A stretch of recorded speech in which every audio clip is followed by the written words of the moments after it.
ဒီကနေ့မြန်မာနိုင်ငံမှာကျန်းမာရေးတွေချိုးတက်လာတယ်ဆိုတာဆေးရုံဆေးခန်းတွေလူစည်းနေတယ်ဆိုတာကောင်းတဲ့လက္ခဏာမဟုတ်ဘူးမစီကားအပ်တဲ့နေအဲ့တော့လောကမှာစားတော့ဆိုင်တွေကလည်းအများကြီးပေါ်တယ်ကိုယ်အိမ်လည်းကိုယ်ချက်စားကြတယ်အဲ့ဒီမှာအပြင်ကအစားအစာတွေစားမယ်ဆိုလို့ရှိရင်ယောဂဖြစ်ဖို့တွေကပို့ပြီးတော့ chance ဖြစ်လာများလာတယ်အခွင့်အလမ်းတွေများလာဘာတွေနဲ့ချက်ဘာတွေနဲ့လုံမှမသိဘူးစားလိုက်လို့ကတော့ရတာရှိမှာပေါ့သို့တော့စားသမျှကိုယ်ဝန်နဲ့ရောက်သွားတဲ့အခါမှာယောဂဖြစ်ဖို့တွေဖြစ်လာဒီလိုဆိုတာနော်ရတ္တတဏလို့ခေါ်တဲ့အရာဓာလေးခံပြီးတော့တယ်မစားသင့်ဘူးစားရဲဆိုတာသက်ရှည်ဖို့အတွက်စားအာဟာရဆိုတာအသက်ရှည်စေရမယ်မစားရရင်လူတွေဟာအသက်မရှည်နိုင်ဘူးခုနကမလိုအပ်တဲ့အစားအစာတွေမှာမလိုအပ်တာတွေပါလာလို့ရှိရင်ယောဂဖြစ်စေဆရာဝန်တွေကပြောတယ်အသားကင်တွေပါတယ်မိကြုံအောင်กินထားတဲ့ပေါင်မုံလို့ဘာတော့အစားကျွန်းလို့မဲသွားတယ်ဆိုတာကာဗွန်ဓာတ်တွေပါလာအဲ့ဒါတွေစားလို့ရှိရင်လေကင်ဆာယောဂဖြစ်တယ်လို့ဒီလိုပြောတယ်ကင်ဆာယောဂဖြစ်စေနိုင်ကင်ဆာယောဂဖြစ်ဖို့ဆိုတဲ့အကြောင်းတရားတွေအများကြီးဖြစ်ပြီးဆိုမှလူတွေကကြောက်တာမဖြစ်ခင်ကတားဆီးရမယ့်ကိစ္စတခုဖြစ်မှကြောက်တယ်ဆိုတာမလိမ္မာရမရောက်ပေဘူးလားနော်လိမ္မာရမယ်ကိုယ်အသက်ရှင်ဖို့အတွက်ကိုယ့်အကိုလိမ့်လိမ္မာမာစားတတ်တောက်တတ်နေတတ်ထိုင်တတ်ဖို့လိုအပ်တယ်အခုခေတ်အသားခင်ဆိုတာတွေကကြည့်အပူတိုက်လိုက်တာအတွင်းထဲကကြက်ချမှချက်မှာအပေါ်ကနေအပူတွေနင်းခံပေးလိုက်ပြီးအတွင်းထဲကသွေးစသွေးနာလေးတောင်ရှိတဲ့အသားခင်တွေရှိတယ်ဘုန်းကြီးတို့တော့မစားပါဘူးဒါတွေအဲ့ဒါမျိုးတွေစားပါများလာလို့ရှိရင်ဘာဖြစ်လဲလို့ဆိုခုနယောဂတွေဖြစ်လာပြန်ခဏခေတ်မှာတော့အန္တရာယ်တွေအလုံးကိုများတယ်အစားတွေကဖြစ်တဲ့အန္တရာယ်တွေအလွန်များလာဓာတ်မြေဩဇာနဲ့စိုက်ထားတဲ့မြက်ကြီးတွေတိတ်တန်တယ်စိမ့်နေတာပဲအဲ့ဒီမြက်ကိုနိုးစားနွားမတွေစားနိုးစားနာမတွေစားပြီးတော့အဲ့ဒီမြက်တွေနဲ့စားပြီးတော့ကြီးလာတဲ့နွားမတွေနိုးကျင်တဲ့အခါနိုးရည်ထဲမှာဓာတ်ခွဲကြည့်လိုက်ရင်အဲ့ဓာတ်မြေဩဇာတွေပါနေတယ်လူမမြင်ရဘူးဓာတ်ပြောင်းသွားပြီဓာတ်မြေဩဇာကတတ္တိတွေကမြက်ကနေပြီးနွားနိုးတွေရောက်တယ်နွားနိုးတွေကရောက်တဲ့ဓာတ်မြေဩဇာတတ္တိတွေကလူတွေပိုက်ထဲကိုရောက်အောင်မယ်နော်အဲ့ဒီလိုနဲ့လူတွေဟာအသက်တိုးခြင်းကိုဖြစ်စေရတဲ့အကြောင်းတရားတွေလူတွေထဲမှာရောက်ကုန်တော့ကြဘာဖြစ်လို့မှမသိသိသွားပြန်ပြီယောဂရပြန်ပြီအဲ့တော့စားတော့တတ်ဖို့နေထိုင်တတ်ဖို့မြတ်စွာဘုရားကိုယ်တိုင်ကဟောတယ်လေအသက်တိုးတာဆိုတာဟာတဲ့အတ္တပယကာရီတဲ့ကိုယ်နဲ့မတော်တာတွေလုပ်တယ်အနေအထိုင်စားတော့မတော်တာတွေလုပ်တယ်တပ္ပယေနမတ္တကာရီကိုယ်နဲ့တော်တာကြတော့အတိုင်းအတာနဲ့မလုပ်ဘူးအလွန်ကျွံလုပ်တယ်အပရိနတ္တဘောစီခြေခဲတဲ့အစာတွေကိုစားတယ်ဒုတ်တိလောကိုကျင့်တရားတွေပြက်ပြားတယ်အရက်သေးစားတွေတောက်စားတယ်အကျင့်တွေမကောင်းဘူးအဲ့ဒါတွေဟာအသက်တူခြင်းရဲ့အကြောင်းတရားတွေပဲဘာနာတိပတ္တဝေရမဏိလို့ဆောင်းတည်လာခဲ့လို့အသက်လေးရှည်နေတော့လဲခုနလိုပြစ္ဆုတ်ပန်အကြောင်းတရားတွေကိုမထိမ့်သိမ့်ဘူးဆိုရင်အသက်တူနိုင်တယ်တဲ့ဒါမှတ်သားချရမယ်အချက်တွေပဲနော်မြတ်စွာဘုရားတရားဆိုတာလက်တွေ့မှတ်သားရတယ်လက်တွေ့လိုက်တာမလိုက်နိုင်ရင်အကျိုးမရှိဘူးလေစဉ်းစားကြည့်ပေါ့ဆေးဆိုတာပလင်းနဲ့ထက်ခေါင်းရင်းထောင်ထားရုံနဲ့ယောဂပျောက်ပါမလား ဆေးဆိုတာတောက်မှဆေးကယောဂါကိုပျောက်စေမှာလေယောဂါရှိလို့ဆေးတော့ပေးထားပါရဲ့မတောက်ဖြစ်ဘူးဆိုရင်ဒီဆေးရဲ့အာနိသင်ရနိုင်မှာမဟုတ်ဘူးမြတ်စွာဘုရားအဆုံးအမကလည်းအဲ့တိုင်းပဲဘုရားအဆုံးအမတဲ့အတိုင်းလိုက်နာမလိုက်နာဘူးဆိုရင်သက်ရှိမှုဆိုတာရမှာမဟုတ်ဘူးအဲ့တော့မြတ်စွာဘုရားကအသက်ရှိစေတတ်တဲ့အကြောင်းတွေကိုလည်းဟောတယ်အသက်ရှိစေတတ်တဲ့အကြောင်းကဘာလဲဆိုရင်တပ္ပယကာရီကိုယ်နဲ့တင့်တယ်တယောက်ပတ်အောင်နေတတ်ထိုင်တတ်တယ်ကိုယ်နဲ့တင့်တော်တဲ့ဥရုကိုယ်နဲ့တင့်တော်တဲ့ဣရိယာပုတ်ကိုယ်နဲ့တင့်တော်တဲ့နေရာဒီလိုတင့်တော်အောင်နေတတ်တယ်လို့ဆိုလိုတယ်တပ္ပယေမတ္တကာရီကိုယ်နဲ့တင့်တော်တယ်ဆိုအောင်တော့အတိုင်းအတာတစ်ခုနဲ့လုပ်တယ်တော်တယ်ဆိုပြီးတော့နင်းကမလုပ်ဘူးတင့်တယ်မြတ်တာအောင်လုပ်တယ်ဒါအသက်ရှည်ခြင်းအကြောင်းတရားတဲ့အပရိနတဘောစီကြေလွယ်တဲ့အစာကိုစားကြေခဲတဲ့အစာကိုမစားရဘူးတဲ့စားကြေခဲတယ်ဘာကြောင့်မစားရတော့ဆိုဆေးချမ်းထဲမှာအာယုဝေဒဆေးချမ်းမှာရောဂမူလံအစိမ့်နကံဆိုတာအစာမကြေခြင်းဟာရောဂမူလံယောဂအလုံးရဲ့အခြေအမြစ်ပဲလို့ဆိုလို့စားလိုက်တဲ့အစာတစ်ခုဟာကြေရမယ့်အချိန်မကြေဘူးဆိုလို့ရှိရင်ဗိုက်ထဲမှာဘာဖြစ်မလဲသိုးပုံမှာပဲပေါ့အဲ့ဒါကအစိတ်တောက်ဖြစ်လာပြီးတော့သွေးတွေသားတွေထဲမှာမစင်မကြယ်တွေယောဂတွေဖြစ်လာဒါမို့ရောဂမူလံအစိမ့်နကံလို့ရှေးကအာယုဝေဒဆေးချမ်းနေမှာအဲ့လိုဆိုတယ်အစိမ့်နကံအစာမကြေမှုဟာယောဂမူလံယောဂအလုံးရဲ့အရင်အမြစ်ပဲလို့သူပြောဒါမို့အစာကြေလွယ်တဲ့အစာကိုစားကြေခဲတဲ့အစာကိုရှောင်ရမယ်စားရင်နည်းနည်းစားရာယူစားနဲ့ဒီလိုဆိုလိုတယ်ပေါ့သီလဝါကုချင်းသီလရှိရမယ်ဗျမ္မစရိယဗျမ္မစာရီမြတ်သောအကျင့်ကိုကျင့်ရမယ်လို့ဆိုလို့ကာမဂုဏ်အာယုန်နဲ့အလွန်ကြုံမလိုက်စားရဘူးကိုကျင့်သီလကိုထိမ့်သိမ်းဆောက်ရှောက်ရမယ်ဥပုသ်ဆောင်တန်ဆောင်နေရမယ်ဒီလိုဆိုလို့တယ်နော်အဲ့ဒါတွေဟာအသက်ရှိခြင်းအကြောင်းတရားပဲဒီဘဝတည်းလိုက်နာလို့ရတယ်အတိတ်ဘဝဒီအောင်ကိုတွေးเสียမလို့ကိုမသိနိုင်တာမဟုတ်ဘူးသိနိုင်တယ်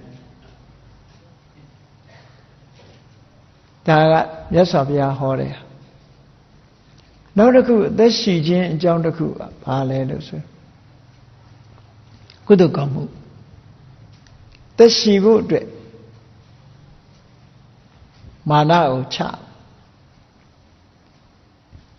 ဘယ်သူခရုစားရမှာတော့ဆိုတဲ့မာနကိုမထားပဲအဘိဝါဒနာတိလိတနေဆံဟုတ်တာပစာယိနောစတ္တရောဓမ္မဝဋ္ဌန္တိအာယုဝနောဒုက္ခမလံလူတိုင်းကြားလဲကြားဘူးတယ်ရလဲရတယ်သို့တော်လိုက်နာจิตသုံးတာကြတော့ရှိကောင်းမှရှိသက်ရှိခြင်းလို့ရှိရင်အဘိဝါဒနာသီလအဘိဝါဒနာသီလဆိုတာအလေးအထအဘိဝါဒနာဆိုတာတယုတတိတလီတစားရှိခိုးတယ်အယုတိပေးတယ်ကိုယ်ရဲ့အတ္တိခါဂုံဝါကြီးမားတဲ့ပုဂ္ဂိုလ်တွေကိုယူသေးတယ်လေးစားတယ်အဲ့ဒီလိုယူသေးလေးစားတဲ့အလေးအထရှိတဲ့ပုဂ္ဂိုလ်ဟာမာနတွေကောဓာတွေလို့ဆိုတဲ့ခက်ထန်တဲ့အားတွေတခုမှမရှိဘူးစိတ်နှလုံးကအေးချမ်းစိတ်နှလုံးအေးချမ်းပြီးတော့ကိုယ်ရဲ့ကြီးတဲ့လူကြီးသူမတွေကိုလေးစားသောအဖြစ်လူကြီးသူမတွေကကိုယ့်အပေါ်မှာမေတ္တာတက်ရောက်တယ်မိမိကိုယ်တိုင်ကလည်းမေတ္တာတက်ရောက်တယ်အများကလည်းကိုယ့်အပေါ်မှာမေတ္တာတက်ရောက်တယ်မေတ္တာခြုံတော့လုံးနေဆိုတာလိုပဲကိုယ်လည်းစိတ်ချမ်းသာပတ်ဝန်းကျင်လည်းစိတ်ချမ်းသာမှုတွေလွှမ်းမိုးထားတဲ့နှလုံးသားပိုင်ရှင်ဟာနှလုံးရောဂါဖြစ်ဖို့အခွင့်အလမ်းသိပ်မရှိတော့စိတ်နှလုံးဟာအေးချမ်းလာနေဆံဝဋ္ဌပစာယိနောအတ္တိကဂုံဝါကြီးတဲ့ပုဂ္ဂိုလ်တွေကိုလေးစားတယ်ယုသေးတယ်လေးစားတယ်ရှိခိုးတယ်အဲ့ဒီယုသေးလေးစားမှုဟာအသက်ရှိခြင်းအကြောင်းတရားပဲတဲ့ဒါကိုယ်တိုင်လှုပ်လို့ရတဲ့ကုသိုလ်တရားနဲ့ပတ်သက်ပြီးပြောတယ်မြတ်စွာဘုရားကဟောတယ် အသက်ရှိခြင်းအသက်ရှိပါစေလို့ဆုတောင်းနေုံနဲ့မရဘူးတဲ့သက်ရှိခြင်းအကြောင်းတရားကိုလုပ်ရမယ်လို့ဆိုတယ်ဒီမှာတစ်ခုတည်းကိုပြထားတာကိုယ့်ရဲ့ကြီးတဲ့ပုဂ္ဂိုလ်တွေကိုရိုသေလေးစားရှိခိုးတဲ့အလေးအထရှိရမယ်အတ္တဒိဋ္ဌကုံဟာကြီးတဲ့ပုဂ္ဂိုလ်ကိုရိုသေလေးစားရှိခိုးအားထားခြင်းဟာကိုယ့်အတွက်အသက်ရှိဖို့အတွက်ကုသိုလ်ကောင်းမှုတွေကိုယ်မှာဖြစ်တယ်ဒါဖြင့်ဘယ်လိုရှိစေတာတုံးလို့မေးမယ်ဆိုရင်လူတွေမှာအသက်အန္တရာယ်ဆိုတာကြုံကြုံလာတတ်တယ်ကံတရားကတော့အသက်ကိုဆုံးဖြတ်ထားတာရှိကောင်းရှိနိုင်တယ်ကိုလုပ်ခဲ့တဲ့ကံတရားဟာဘယ်ချိန်ကုန်မယ်ဆိုတာကိုမသိဘူးတခါတလေကံတရားကရှည်ခြင်းရှည်နေမယ်အဲ့ဒီခုလိုကုသိုလ်ကောင်းမှုတွေလုပ်ပြီးတော့ရှိခိုးခြင်းအလေးအထကိုယ့်ရဲ့အသက်သိက္ခာကုံဝါကြီးတဲ့ပုဂ္ဂိုလ်တွေကိုရိုသေလေးစားခြင်းဆိုတဲ့အလေးအထဘာကိုရှောင်တာတုံးလို့ဆိုလို့ရှိရင်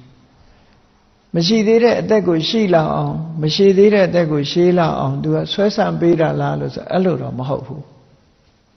ဟောအဲ့လိုတော့မဟုတ်ဘူးဆိုပါစို့လူတယောက်ဟာသူကံတရားရဲ့စွမ်းအားကသူလူဘဝရောက်ရင်အသက်50အနှစ်ပေါင်း50နေနိုင်တယ်ဆိုပါစို့ပုံမှန်အားဖြင့်ဆိုရင်သူအသက်50ရှိမယ်တယောက်ကအသက်80ရှိမယ်ဆိုပါစို့ကံအားလျော်50ရှိတဲ့လူအသက်ရှိတဲ့လူကံအားလျော်ဆိုတာတယောက်နဲ့တယောက်မတူဘူးဒါဖြင့်အဘိဝရဏသီလိတ္တအရာအသက်ရှိတယ်ဆိုတာဘယ်ဟာကိုပြောတာတုံးဆို50အသက်ရှည်မဲ့ပုဂ္ဂိုလ်ဟာအသက်50အပြည့်အဝရှည်သွားနိုင်တယ်အသက်80ရှည်မဲ့ပုဂ္ဂိုလ်ဟာလည်းအသက်80ပြည့်အောင်နေနိုင်တယ်လို့ဒီလိုဆိုလိုတယ်ကြားထဲမှာဘာဖြစ်လာတာတုံးလို့ဆိုအသက်ရဲ့အန္တရာယ်နားလည်အောင်ပြောရင်ဒုံခွင်းဒုံပေါ့နော်ကောင်းကင်မှာဒုံပြန်ကြီးလွတ်လိုက်လို့ရှိရင်လွတ်လိုက်တဲ့အချိန်အဝါတိုင်းဒုံပြန်ကသွားမှာပဲဘယ်နှမိုင်ရောက်တယ်ဆိုတဲ့အတိုင်းဒါသူ့အတိုင်းဒါတိုင်းစွမ်းအားရှိသလောက်ဒုံပြန်ကြီးကသွားနေမှာသို့တော့ဒုံခွင်းဒုံနဲ့မိသွားရင်တော့ပြုတ်ကြမှာပဲသူ့အချိန်ကိုကြားဖြတ်ပြီးတော့ဝင်လာတာအန္တရာယ်ဆိုတာကြားဖြတ်ဝင်တာကိုအန္တရာယ်လို့ခေါ်တယ်သူကုသိုလ်ကအသက်50ရှည်ရမယ်လို့ဆိုတဲ့အခါမှာဒုံခွင်းဒုံအန္တရာယ်လို့ကြားမှာအန္တရာယ်အသက်ရှိခြင်းရဲ့အန္တရာယ်အဟံတားတွေဆိုတာဖြစ်လာတယ်ဥပမာနေမကောင်းထိုင်မသာဖြစ်တာတို့နော်ငှက်ဖျားယောဂမိတာတို့နာစေးတာတို့ကအစယောဂဝေဒနာတစ်ခုဝင်လာတာတို့အဲ့ဒါလို့အန္တရာယ်တစ်ခုကျုံလာပြီဆိုလို့ရှိရင်ခုနကအဘိဝရဏသီလိတ္တနေသံဟုတ်တာပစာယီနောဖရာတရားတန်ခါယရဏသုံးပါးရှိခိုးတာပဲဖြစ်ဖြစ်ကိုယ့်ရဲ့အသက်ရွယ်ကြီးတဲ့ပုဂ္ဂိုလ်တွေကိုရိုသေလေးစားစွာရှိခိုးတာပဲဖြစ်ဖြစ်အဲ့ဒီရှိခိုးမှုဝန္ဒနာကုသိုလ်ဟာဒီအန္တရာယ်တွေကိုရှောင်ရှားလိုက်နိုင်တယ်လို့ဒီလိုပြောတယ်အန္တရာယ်တွေဖြစ်လာမှမဖြစ်တော့ဘူးမဖြစ်တော့သည့်အတွက်ကြောင့်အသက်50ရှည်ရမယ့်ပုဂ္ဂိုလ်သည်ရှည်သွားတယ်အသက်80ထိအောင်နေရမယ့်ပုဂ္ဂိုလ်သည်အသက်80အသက်100နေရမယ့်ပုဂ္ဂိုလ်ဆိုလဲ100ပြည့်အောင်နေရတယ်ဒီလိုဆိုလိုတာနော်အဲ့တော့ဈာမှာဖြစ်ပေါ်လာတဲ့အန္တရာယ်တွေကိုရှောင်ရှားနိုင်ဖို့အတွက်ကုသကောင်းမှုဆိုတာလုပ်ပေးရတယ်ဒါကိုပဲတချို့ကျတော့ဘေးရင်သွားမေးပြီးတော့ရရခြေတာတွေပဲလှုပ်ကြနေ့စဉ်နဲ့မြတ်ဘုရားရှိခိုးနေမယ်ကောင်းတာတွေများများလုပ်နေမယ်ဆိုရင်ဒီကုသိုလ်ကကိုယ်ကိုအန္တရာယ်ကင်းစေမှာကြည့်ပဲကောင်းတယ်အန္တရာယ်ကင်းစေတယ်အဲ့ဒီအန္တရာယ်ကင်းစေတတ်တဲ့ကုသိုလ်တွေထဲမှာအဘိဝါဒနာသီလိတ္တနေသံဟုတ်တာပစာယီနောဆိုကုသိုလ်တစ်ခုပါဝင်ဖြစ်တယ်ဒါကြောင့်မလို့ဘုရားမှန်မှန်ရှိခိုးတာတို့ကိုယ့်ရဲ့အသက်အရွယ်ကြီးတဲ့ပုဂ္ဂိုလ်တွေကိုရိုသေလေးစားတာမိဘတွေကိုစိတ်ဆင်းအောင်မလုပ်ဘူးပြန်မပြောဘူးမိဘကိုရိုသေလေးစားတယ်ဘိုးဘွားတွေကိုရိုသေလေးစားတယ်ကိုယ့်ရဲ့အသက်သိက္ခာကြီးတဲ့ပုဂ္ဂိုလ်တွေကိုရိုသေလေးစားတယ် ယူသေးလေးစားခြင်းကြောင့်မိမိရဲ့စိတ်နှလုံးဟာအငြိမ်မှုကိုရမိမိရဲ့အတ္တဒိဋ္ဌာကြီးဝါတဲ့ပုဂ္ဂိုလ်တွေလည်းမိမိဒီဟုသောအကြောင်းကြောင့်စိတ်ဆင်းရဲမှုကကင်းဝေးကြတယ်အပြန်အလှန်တယောက်နဲ့တယောက်အပူဓာတ်မရပဲနဲ့အေးဓာတ်ကလေးတွေနဲ့ဒီလိုနေသွားရင်စိတ်နှလုံးဟာကျမ်းမာချမ်းသာလာအဲ့ဒီနှလုံးကျမ်းမာလာသည့်အတွက်ကြောင့်သက်ရှိတာ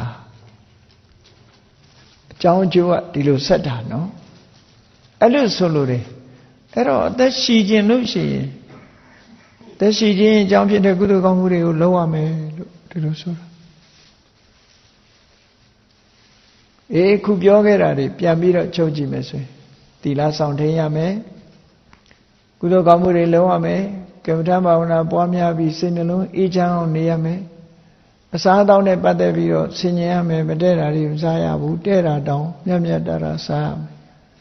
ရတတနာလို့ကြိုက်လို့စားတာမျိုးမဖြစ်စေပဲနဲ့စားသမျှဒီကိုယ့်အတွက်အကျိုးဖြစ်တဲ့အစားအစာဖြစ်စေဖို့ဘယ်စားစားရင်ကောင်းတယ်ဘယ်စားကလူကိုယောဂဖြစ်စေတယ်မတည့်တာရှောင်မယ်တဲ့တာစားမယ်ဆိုတဲ့အသိစိတ်ဓာတ်ကလေးတွေနဲ့နေထိုင်သွားမယ်ဆိုရင်လူသက်တမ်းစိနေနိုင်တယ်သက်ရှိတယ်ဆိုတာအဲ့ဒါပြောတာနော်